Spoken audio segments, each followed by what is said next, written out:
Hello dear students, welcome to my channel BK Munnalal. आज मैं आपको 11th English prose book Hornbill के lesson 2 we are not afraid to die if we can all be together से top 5 short answer type questions discuss करने वाला हूं। यदि अभी तक आप मेरे चैनल पर नए हों तो चैनल को सब्सक्राइब अवश्य कर लें, जिससे आप मेरे आने वाले हर वीडियो का नोटिफिकेशन प्राप्त कर सकें। आइए शुरू करते हैं top 5 short answer type questions from the lesson we are not afraid to die if we can all be together. First question है, what did the narrator want to duplicate? लेखक या वर्णनकर्ता क्या दोहराना चाहता था? आंसर है, the narrator wanted to duplicate the round the world voyage made by the famous explorer captain James Cook 200 years ago. वर्णनकर्ता कैप्टन जेम्स कुक, जो कि एक प्रसिद्ध अन्वेषक थे, उनके द्वारा संसार का चक्कर समुद्री मार्ग से लगाया गया था, उसको वह दोहराना चाहता था। क्वेश्चन सेकेंड है, हु वाज द नरेटर? वर्णनकर्ता कौन था? What adventurous task did he take on? उसने कौन सा साहसिक कार्य किया या कौन सा साहसिक कार्य करने के लिए वो तैयार था? आंसर है, the narrator was a 30 years old businessman Jordan Cook. Narrator 30 वर्षीय एक व्यापारी जॉर्डन कुक था। The narrator was 30 years old businessman Jordan Cook. Narrator या वर्णनकर्ता 30 वर्षीय एक व्यापारी जॉर्डन कुक था, who along with his family set from Plymouth England on round the world voyage like captain James Cook had done 200 years earlier in a 30-ton wooden hulled boat. वर्णनकर्ता एक 30 वर्षीय व्यापारी Jordan Cook था, जो England के प्लेमाउथ से अपने परिवार के सहित पूरी दुनिया का चक्कर समुद्री मार्ग से लगाने के लिए निकला था। जैसा कि कैप्टन कुक ने 200 वर्ष पहले 30 टन वजनी पेदी वाले लकड़ी के बोट से यात्रा की थी। पूरी दुनिया की यात्रा समुद्री मार्ग से कैप्टन जॉर्डन कुक ने की थी, जेम्स कुक ने की थी, उसी की तरह वो चक्कर लगाने के लिए अपने परिवार के साथ इंग्लैंड के प्लेमाउथ से रवाना हुआ था। अर्थात कैप्टन जेम्स कुक के द्वारा 200 साल पहले की गई 30 टन वजनी लकड़ी की पेंदी वाले बोट से जो यात्रा की गई थी, उन्हीं की तरह वह यात्रा करने के लिए इंग्लैंड के प्लेमाउथ से अपने परिवार के साथ वह रवाना हुआ था। क्वेश्चन थर्ड है, how did they spend their last 16 years?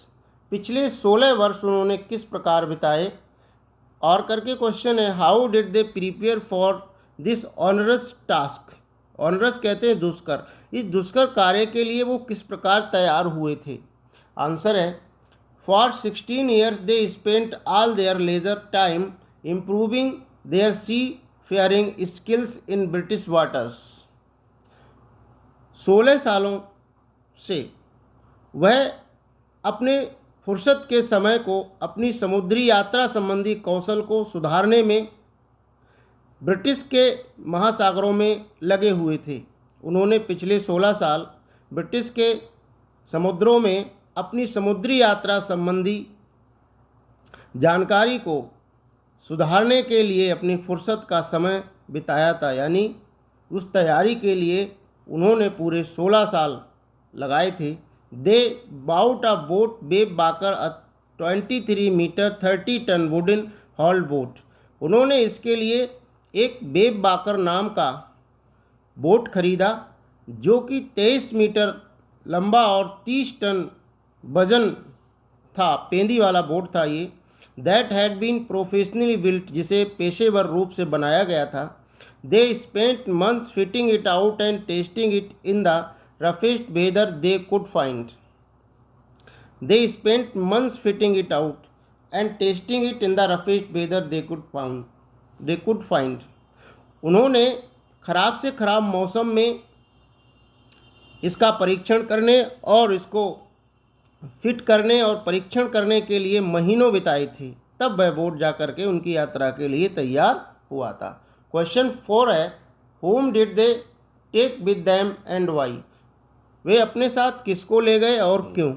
Answer है, they took 2 crewmen, American Larry Vigil and Swiss Herb Seigler, to help them to tackle one of the world's roughest seas, the Southern Indian सी।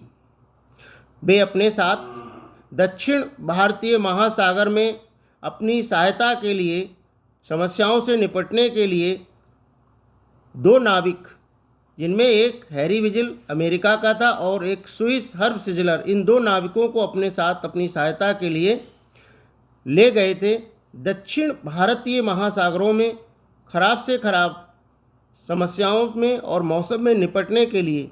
क्योंकि ये क्रीमैन पहले से प्रशिक्षित थे, trend थे, इसीलिए इनको वो अपने साथ अपनी सहायता के लिए ले गए थे। क्वेश्चन 5 है, what do you understand by Mayday calls? Mayday call से आप क्या समझते हैं? Mayday calls is an emergency procedure. Mayday calls एक आपातकालीन प्रक्रिया है। A distress call by radio communication, radio communication के द्वारा एक संकटकालीन कॉल है। It is use to signal a life threatening emergency by aviator और pilot and mariners in the situation of entanglement.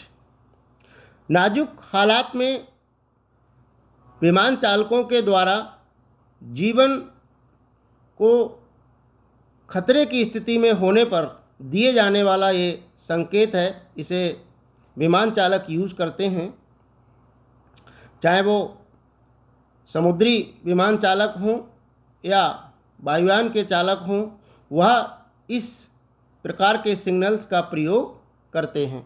आशा है डियर स्टूडेंट्स ये वीडियो आपको पसंद आया होगा। पसंद आया हो तो लाइक कीजिएगा, शेयर कीजिएगा। वीडियो के अंत में डिस्क्रिप्शन बॉक्स में मैं लॉन्ग आंसर टाइप क्वेश्चन की लिंक दे दूंगा, वहां जाकर आप उसे भी देख सकते हैं। Thanks for watching.